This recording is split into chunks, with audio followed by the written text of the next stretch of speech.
Greetings, my people. It's Mr. PDT yet again on another episode of the Enlightenment series. First and foremost, before I go any further, let me just apologize to my wonderful followers for the previous stunt that I pulled yesterday, because so many people panicked, and I could tell by the calls that I received from people that did not finish watching that video that was under the theme of apologizing to Jeremiah Omoto for fame. Some did not even finish watching that video, and they called me maybe at 2 minutes or 3 minutes, reprimanding me, some even crying, my lovely mothers out there, asking my son, why would you apologize to Jeremiah Omoto for fame? There's nothing wrong that you did.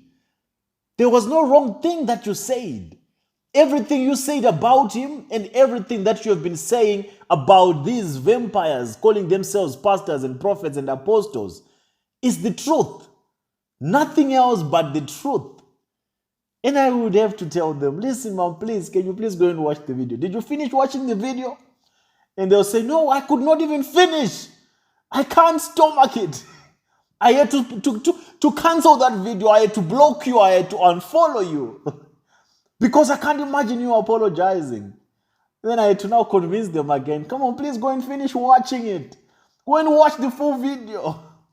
And after they are done watching, they would call me, oh, my son, you gave me a heart attack. No, I'm very sorry, my people. I did not mean to pull a fast one on anyone, but I thought it was relatable to the current situation of how people keep begging this Babalao of Wari, Jeremiah Omoto for fame, how people keep going to this Babalao to ask for forgiveness. For what? Sometimes I ask myself, why would someone go to ask for forgiveness to Jeremiah Omoto for fame? And why would people even think Jeremiah Omoto for fame can deliver anyone? If we are to ask Jeremiah Omoto for forgiveness, it will be under what premise? What have we said about Jeremiah Omoto for fame that is not true? What have we said about him that is not true? He's a ruthless man, that one. He's heartless. He has nothing of God. We're talking about a child that went missing at his shrine. And he has not done anything about it other than just come out and start bragging and acting and carrying on with his life as if someone's life doesn't matter. I only came here to talk about the baby testimony. That's what makes me and Jeremiah Omoto, become not so good people. That's what put my relationship with Omoto for fame in bad standing. Because I want the boy. I want the child. I want baby testimony at whatever cost. And we will never stop advocating for baby testimony's justice for as long as it takes, until he releases baby testimony. So many other ignorant people do call me, but why are you accusing Jeremiah? Why are you saying he took someone's child? Why would Jeremiah took someone's child? Why would he take someone's child? He can't do it. He's a billionaire prophet. Okay, well, let's ask Jeremiah Omoto a few questions. A child went missing at your premises. Please release the CCTV footage, facilitate or assist us, aid the investigation officers with the CCTV footage, so that they can be able to identify the people that took the child if you are not involved. But Omoto has been adamant. Omoto has been stubborn. He doesn't want to release the CCTV footage. He doesn't want to account for the events that took place on the 19th of April 2019. On the 15th of April 2019. So what choice do we have? Who are we to suspect? Omoto is the first lead. He's the first suspect. Who else can we think of other than Omoto for fame? After all, this is not the first case of children missing at Jeremiah Omoto's shrine, or children dying at Jeremiah Omoto's gathering or at his shrine. This is not the first instance. Jeremiah Omoto has been running a theme of little angels where he recruits young boys, coaches them, teaches them to become junior prophets. Everything around Jeremiah Omoto for fame leads to us suspecting that he has a hand in the abduction of baby testimony. It leads to us coming with conspiracy theories that Jeremiah Omoto for fame might have abducted baby testimony so that he can bring him back at a later stage. and make him his junior prophet, following other conspiracy theories that were coming from people that baby testimony resembled Omoto for fame. And some even aided to say Jeremiah Omoto does not have a son. Could he have wanted to make baby testimony his own son? That's what I also thought. But as I realized, as time moved on, as I started receiving some intel about Jeremiah Omoto for fame, I ended up realizing that Jeremiah Omoto has plenty of sons with young girls that are not even known to Mama for fame. That's not the subject of the conversation, but I'm just trying to make this point that there's nothing that we've said about Omoto for fame that has hate or that is driven by hate or that is of any personal vendetta against him. We don't have anything against Omoto for fame. We could have been done with Omoto for fame a long time ago.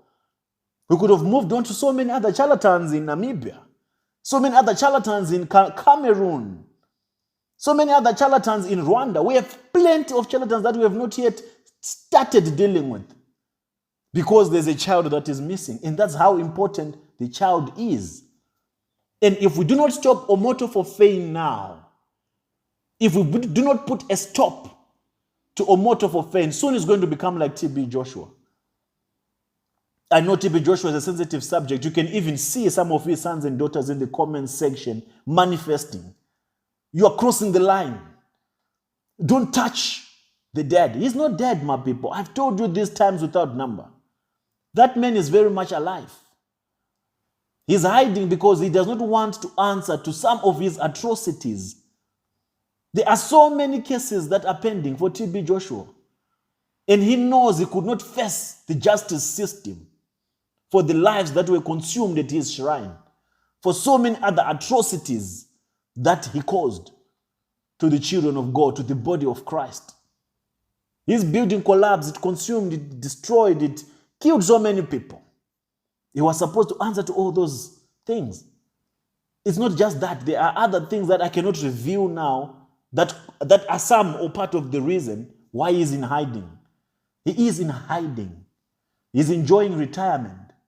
That's why he has put this wife of his to come and now lead his shrine. This whole thing is planned, my people, is well orchestrated. But they say you can't see the picture if you're in the frame.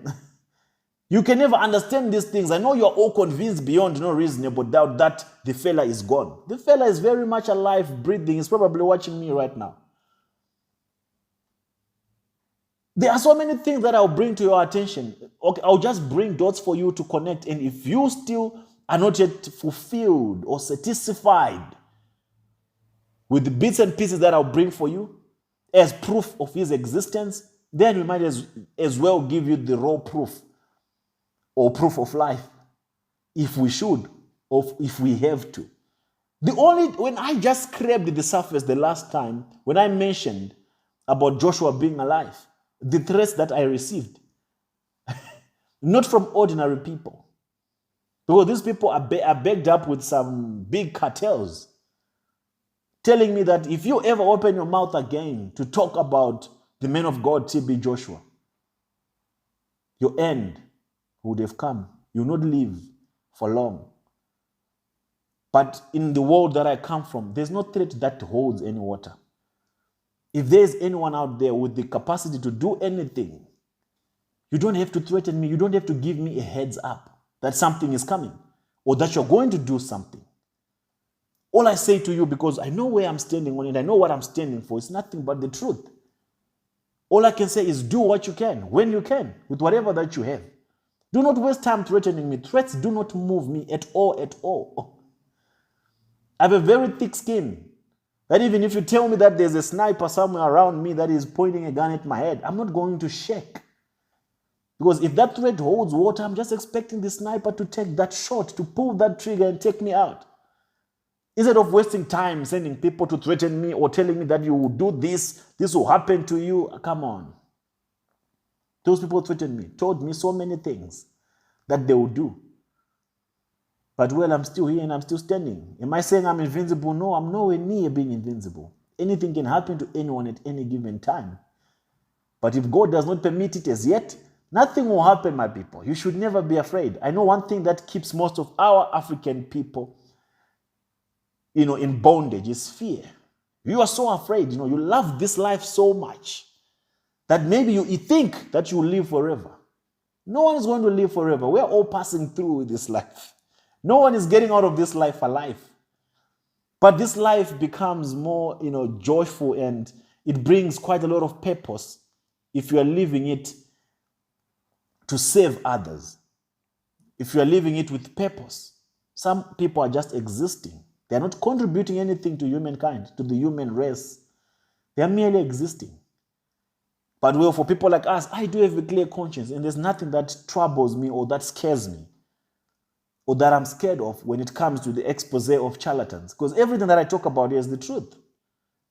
I'm not hiding behind a finger, and I'm not claiming to be perfect. I'm not claiming to be a saint like the Catholic saints that have been frozen by my Catholic brothers and sisters. I'm not a martyr even if I die. I'm just doing the little that I can for the church of God, for the body of Christ, so that you people do not continue your lives being deceived by these vouchers that you call your prophets, your DDGOs, that you think have so much power to do and undo. The only power that they have is the physical power to hire thugs, to hire criminals to come after you. But when it comes to things of the spirit, these people do not even have an ounce of any spiritual power or supernatural power. All they have is these, dark spirits that are tormenting them, that cause them to do certain things that they have been doing for all these years to deceive and manipulate their gullible masses. That's my story, my people. The issue of TB Joshua will soon be addressed. But if you can look at the damage that Joshua has caused to the church of God, the damage. I know some will be saying, no, he was a man of love. What love did Joshua have? What love? He was a man of peace. What peace?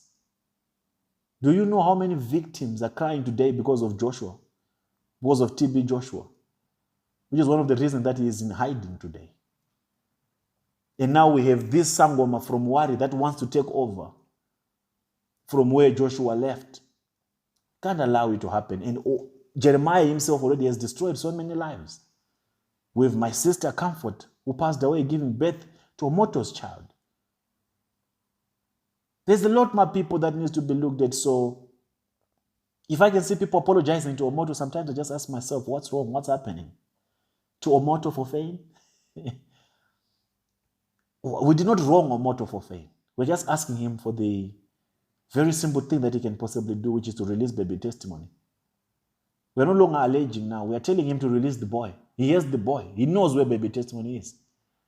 That's what we are demanding, and we'll keep calling him out until baby testimony has been released. Today, 4 days from the day baby testimony was abducted, on the 15th of April, that's when baby testimony was abducted. We're not going to give up on the boy. We're not going to give up on the little man. We'll keep calling Omoto for fame out. There's only one person or two people that will share our message one day, and we'll reach a diverse audience. So many people will know, everyone will know what Jeremiah did to baby testimony and what Jeremiah is doing to baby testimony and his mother, Ruth Matthew. The world will know, my people. Patience and persistence. We're not stopping at any point. We'll keep moving forward. It's forward ever and backward never. And nothing can stop us. That's how determined we are about this case of baby testimony.